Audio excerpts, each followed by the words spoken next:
There's a kind of awareness that stays awake despite nothing feeling urgent. It's a posture of consciousness that remains steady and attentive even when life is calm and predictable.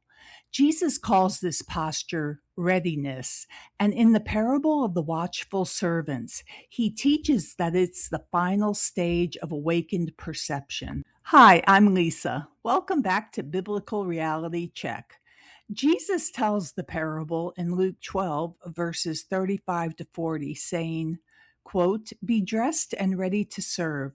Keep your lamps burning. Be like servants waiting for their master to return from a wedding dinner. It will be good for those servants whose master finds them ready. The Son of Man will come at an hour when you don't expect him." Unquote. This is the entire structure of the story: readiness, lamps burning, and an unexpected return. So, what does it mean to be ready? Imagine a house at night. The master is away. The servants don't know when he will return. There's no schedule, no countdown, and no alert system. They simply live in a state of ongoing readiness. This is the psychological condition Jesus is describing. As human beings navigating our lives, we do not have a predictable timeline for when truth, clarity, or reality will confront us. We do not know what the next moment will bring.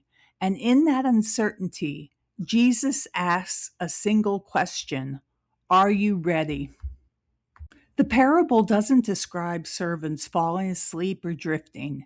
It doesn't contrast good servants with bad ones. It gives only one instruction: keep your lamps burning. In the ancient world, a lamp was the only way to see clearly in the darkness. Psychologically, the lamp symbolizes awareness, the ability to perceive what would otherwise remain hidden. A burning lamp means your inner world is illuminated. You are paying attention. You are awake to reality. Readiness, then, is not frantic anticipation, it's not fear, and it's not hypervigilance. It's the quiet discipline of staying attentive to your own life and thoughts. It's the posture of someone who refuses to live on autopilot. Jesus is teaching that awakened perception is not a momentary flash, it is sustained awareness. Think about a moment in your own life when truth arrived unexpectedly. Maybe it was a conversation that revealed something you weren't prepared to face. Maybe it was a diagnosis, or maybe it was a relationship ending. Maybe it was the realization that appeared in a single sentence someone spoke. You didn't schedule that moment and you didn't predict it. But when it arrived, your readiness determined whether you recognized it and whether you could respond with clarity instead of collapse. This is the dynamic Jesus is describing. Traditionally, many people interpret the Master as representing Jesus. Within the framework of this channel, however, the Master symbolizes truth itself. Truth is always present, but we are not always present to it.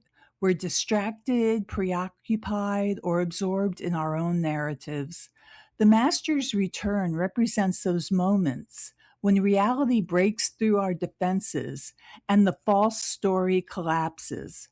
It's the moment denial loses its power.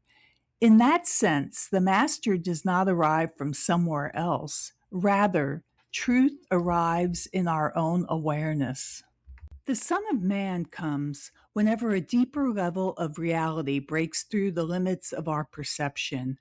And he comes when we least expect him, not because reality is absent, but because we are usually looking elsewhere. The question is not whether truth will confront us.